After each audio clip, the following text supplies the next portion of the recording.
Welcome, everybody. So today we are going to talk about the difference between translational and angular motion. And a good way to think about the difference between those things is that back in Physics 211, we had lots of situations where you had an object that maybe moved in a straight line, something like this. And we could talk about what is the position of that object, what is the velocity of that object, what is its acceleration, how is the motion changing. We even sometimes would have had an object moving in 2 dimensions. So maybe something that is doing a projectile-like motion, something like this, where it kind of goes up and then comes down. That was another kind of motion that we looked at in Physics 211. What we are going to think about now is angular motion, which is kind of a different sort of motion, where now you're going to have a object which is moving around a circle or some other kind of angular track. So now your object might be doing something like this as it moves around the circle.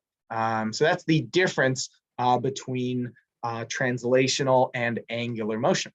Now, one thing to keep in mind before I show you a little bit of what angular motion looks like is that things that are moving around a circle that have angular motion, those things still have translational motion. It still makes perfect sense to talk about the velocity of this object at different points in time, or the position of that object at different points in time, or the acceleration. As we know from Physics 211, all of those quantities are vectors, right? So if I wanted to draw, for example, the position of this ball, I might decide to put my origin. I can put it wherever I want. I'll just put it out here, kind of floating in space. And then I could draw vectors to represent the position of the ball at each instant in time. Something like this would be those vectors. Those still exist. They're not gone. And anytime you hear me say like position without a qualifier, not saying translational position, not saying angular position, I almost always mean the translational version. All right, I want to show you what this looks like. Give me a second here. So you're all familiar with the translational versions. We typically would use X, V, and A for the position, velocity, and acceleration, respectively. But there are angular versions of all of these quantities.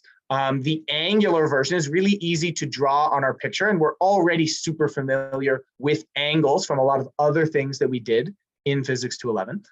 Here would be an example of an angular position, right? I'm telling you at what angle is this object around the circle, measured from some established angular initial position.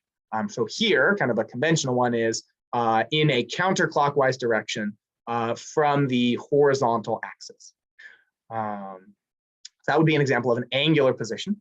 You can see that you can also write down something like a velocity for an object, and you could write down an angular velocity, which we will use the Greek letter omega to represent angular velocity. And similarly, if your thing is not going around the circle at constant speed, then you can have an angular acceleration, which means you're speeding up or slowing down as you go around the circle.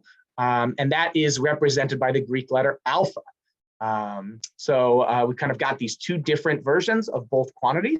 So one thing we might remember about how the quantities are related from Physics 211 is that I can write that V, for example, the translational velocity, is the derivative of the translational position, x, with respect to time.